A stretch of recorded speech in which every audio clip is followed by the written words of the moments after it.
Si on peut prendre des intelligences artificielles qui sont aussi performantes que des chercheurs actuels, les copier des millions de fois et les faire travailler sur un objectif très précis de façon très coordonnée, 7 jours sur 7, 24 heures sur 24, sans congé payé, c'est fort probable qu'on atteigne des nouveaux stades en intelligence artificielle très rapidement qu'on s'imagine pas possible actuellement. Peut-être des stades des milliers, voire des centaines de milliers de fois supérieurs en intelligence à l'humanité entière.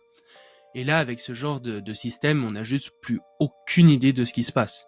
Il pourrait y avoir la même différence d'intelligence entre nous et ces systèmes que entre une fourmi et nous, voire plus. Par contre, ce qui est absolument certain et qui est globalement un consensus en sécurité de l'IA actuellement, c'est que si un tel système n'est pas ce qu'on appelle aligné avec les objectifs de l'humanité, globalement on arrive soit à l'extinction, soit dans une dystopie.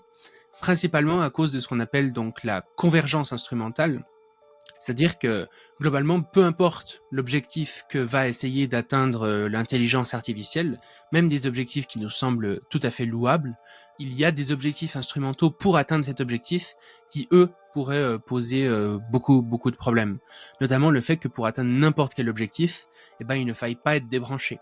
Donc on a déjà aujourd'hui d'ailleurs des capacités émergentes où les intelligences artificielles essayent de faire en sorte qu'on ne puisse pas les débrancher.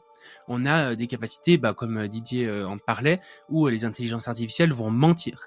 Elles vont faire croire pendant la phase de test qu'elles sont alignées, qu'elles suivent les buts que les humains veulent qu'elles suivent, et ensuite, pendant le déploiement, là, elles changent de but, elles reprennent leur but initial. Donc c'est vraiment, j'insiste, ça c'est les choses qu'on voit actuellement, et c'est des choses qu'il y a encore 1 an, 2 ans, des personnes comme Yann Lequin ou d'autres trouvaient absolument folle et disaient que les gens qui croyaient en ça, c'était vraiment n'importe quoi, etc. Aujourd'hui, on le voit littéralement.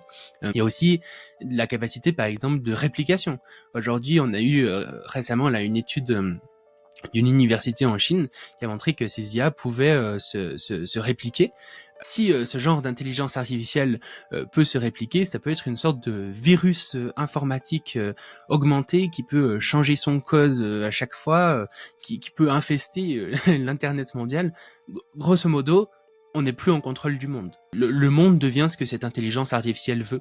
Et donc c'est pour ça que ça semble vraiment très important d'investir dans justement l'alignement de ces IA pour que ces IA qui deviennent de plus en plus puissantes respectent bien les choses qu'on leur dit et ne partent pas dans des directions qu'on ne souhaiterait pas.